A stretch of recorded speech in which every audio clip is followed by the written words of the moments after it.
What's up guys, welcome back to McLaren Media and welcome back to another Lightroom tutorial.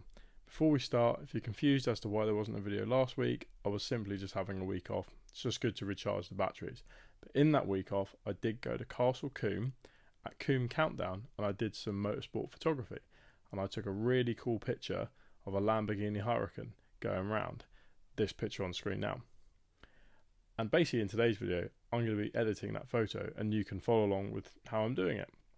So without further ado, let's get on and edit the photo.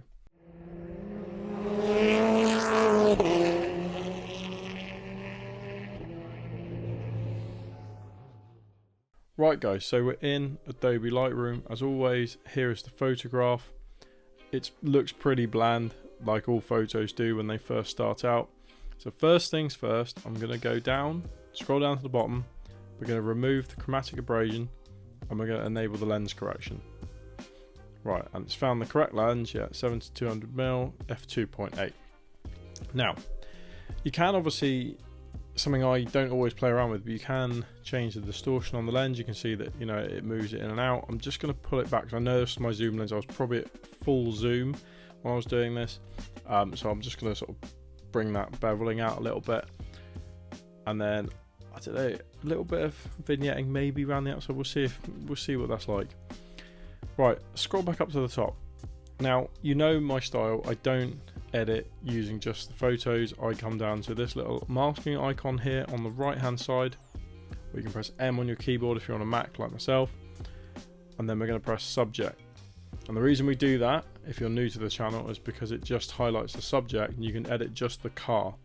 And I find this allows you to edit in a lot more in-depth detail. You can really bring the car away from the background, which is kind of what you want in this sort of photography because the car is the main subject. Now, it's found the car, it's found it really well, so that's good. So what we're going to do first of all, we're just going to play around with some of the sliders, and obviously all this is subjective, guys. I always say this about photography. What I find good, you may not necessarily find good. It's just one of those things, so it's all subjective. So just play around with the sliders on your photos and just see what you like the most. So obviously the car is quite white, so there's a lot of highlights on there. You can see blowing up a lot of the highlights there. So I'm going to pull them down, bring the shadow areas up a little bit, and what that allows us to do is get a bit of the detail back in the wheels and these sort of black carbon fiber strips on the back. The whites, again, you could bring it up a little bit if you wanted to, and the blacks, again, you know, it's all subjective. I like to see some of the details on the tyres, but not too much. Like obviously, if you go down here, it's too dark, so sort of leave it somewhere just under the middle. I'm not going to play around with the colour for just a moment. One, obviously, it's being a white car, it's completely colourless. I can play with the texture slider. I find cars respond quite well to having quite a lot of texture put on them. Clarity is the same. Bring the clarity slider all the way up, usually, like as give or take. It just, I don't really know the ins and outs of why it makes cars look so good, but it just accentuates all the lines and makes them look more mechanical, which is what they are. So then you bring the texture slider up. Don't necessarily think I'm going to play around too much with the dehazing. Possibly could bring it up a tiny bit, possibly there maybe. And then the sharpness, I'm just going to bring that up, but obviously doing that you do introduce a bit of noise, so you can sort of bring in a bit of noise reduction. Don't go too over the top with the noise reduction. You can end up making the car look like it's an oil painting, as seen there. So you still want a little bit of photography grain in there, just it makes it look like you've actually got a photo.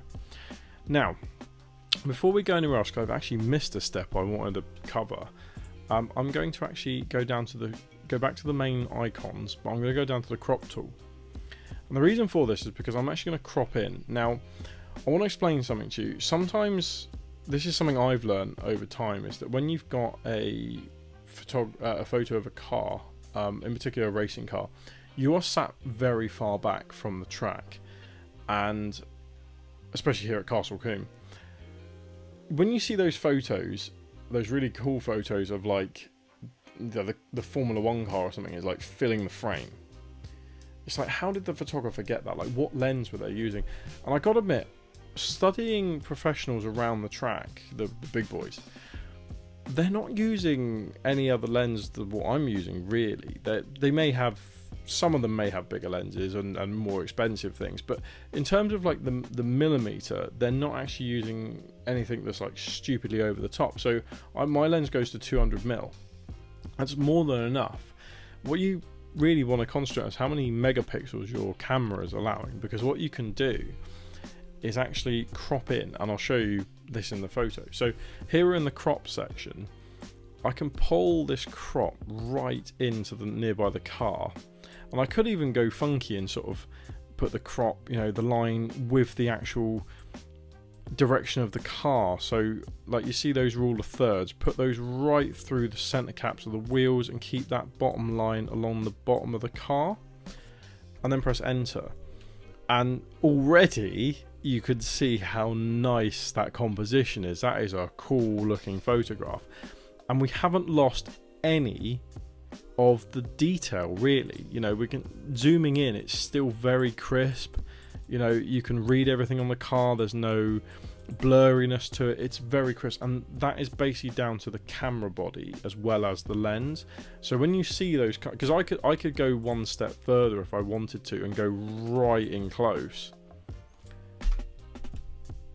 and it's still actually a very sharp image. You can start to see some sort of distortion in it, but it's not too bad. So I'm not going to do that. I'm going to go back to what I had, because I actually like how I've cropped that, and then we're going to edit just the background now. So again, we'll come down to the masking tool, we'll go into create new mask, background, and this will obviously select the background for us.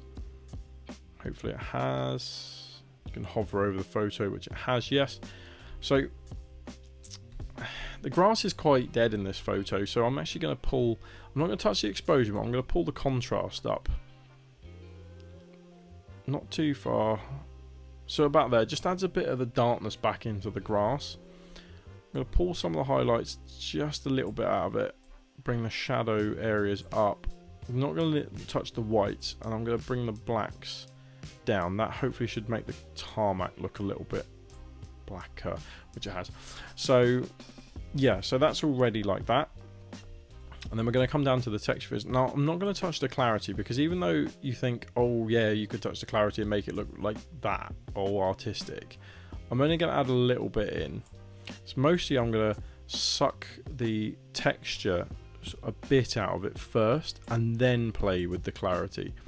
Because what I find you can do, you can actually force a sort of like depth of field effect with it. So you bring the texture down, which obviously blurs everything, and then force the sort of clarity up a little bit, and you effectively introduce like the texture back, but only in certain sort of layers of it. It's weird, it's hard to describe, but you can see the texture only coming back in certain areas. So bringing the texture up, while bringing this texture down while also bringing that clarity up, you'll start to see what I mean.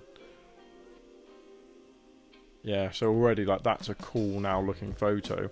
And remember guys, if you click away this side panel by clicking all the tabs and you get the photo nice and big, you can come down to this little icon in the bottom corner here which shows original, and you can already see just how dull that looks. Like, so there's the edit, that's the original, it looks horrible. So already that's a cool photo, really cool photo. I love that. Also really cool car. I believe this team was run by Avon Tuning. Amazing car. They also had this McLaren 750S on the screen. I fell in love with this thing. I wanted it so bad. I actually posted it on the channel the other day saying I want this so bad. So if you're watching Avon Tuning, I would love to photograph that car or have a go at it. Back to the edit. So we've done all that, which, you know, that photo, to be honest, this photo is good to go, but there's just a few other things I just want to do, which I always incorporate into my photography. So we're going to create a new mask, linear gradient, drag from the bottom up, try and keep it level with the car, like the line of the bottom of the car. I'm just going to pull the exposure down just a little bit, bring the highlights down, try and keep the saturation in I can, try and balance the saturation, because obviously the exposure is going to bring make it look dark, and I'm going to pull the clarity up a bit and drop texture in that area, just to give that sort of effect of like, you know, a darkness below the car. And then I'm going to try something. I'm going to try something a bit different. I'm going to get a brush, and I'm actually going to paint. I'm just going to paint around the bottom of the car with it, like so, because I found this car's got quite a big shadow underneath. Just going to see if pulling the exposure in just the bottom segment of the car does anything. Yeah, so it has, and I'm just going to continue painting a bit more around the wheels. Yeah, there we go. That is what I wanted. I'm now going to create another mask with another brush and do the exact same thing. Paint around the bottom of the car, but this time underneath the car.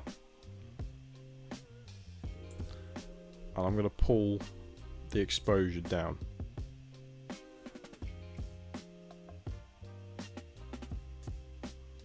Not too far that it looks silly, just enough that it matches this other black streak across the tarmac. And yeah, that is where I want that photo. That is edited in my mind. Yeah, let's click away. So guys, that is done. I think that looks epic. That is a cool shot of that Lamborghini Super Trofeo.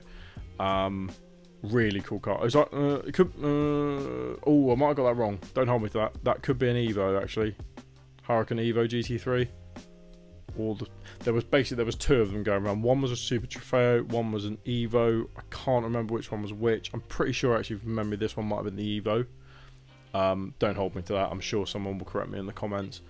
But yeah, that is edited. Again, come down to this little icon at the bottom, or you can use the / key. There's your original, it looks awful. And there is the edit, which looks amazing. Right guys, that brings me to the end of the video. Hope you've enjoyed watching me edit this photo of this Lamborghini Huracán GT3 car at Castle Combe. It was a really good day racing. It was called Combe Countdown. I just put this on screen. This is what the event was. There is one more grand finals. I'm going to try and get to it, because obviously I do enjoy doing the car photography element of this, and I'm sort of getting better at it. Obviously I've been a professional photographer for a long time, but I haven't been doing motorsport photography for very long, so trying to get into it more. So more edits like this. Guys, if you've actually liked this video, please tell me, because I obviously, coming into winter, I want to do more edits rather than car stuff, because it's hard to get out and do car photography, like car events, because there isn't any on. Obviously the 350Z gets parked up over the winter. It's hard to get out and work on cars. It's just awful in the wet. I haven't got anywhere to work on them. So if you do like seeing this sort of content and learning about it, then please let me know, because I will continue to make videos. And also comment if there's something in particular you want to know, like what equipment I use, then please let me know in the comments, because then I can tailor my content for it. But yeah guys, I hope you've enjoyed this particular video. Please don't forget to like the video. Don't forget to subscribe to the channel. It really helps out. I want to hit 10,000 subscribers by Christmas. We're at 7,000 now, which is absolutely amazing. So yeah, really share the videos, everything like that. Anything you do to help to get that number 10,000 by Christmas of this year. That's what I want to do. Anyways guys, that brings me to the end of this video. Hope you've enjoyed it, and I hope to see you in my next one. You know, leave my comments. Let me know what I want to do. Let me know what you want to see, and I will continue to make content around that. Guys, keep enjoying your modified cars and taking lots of pictures of them and putting them all over the internet to see. Any photos like this one will be on my Instagram, which is in the link below. I will see you in my next video.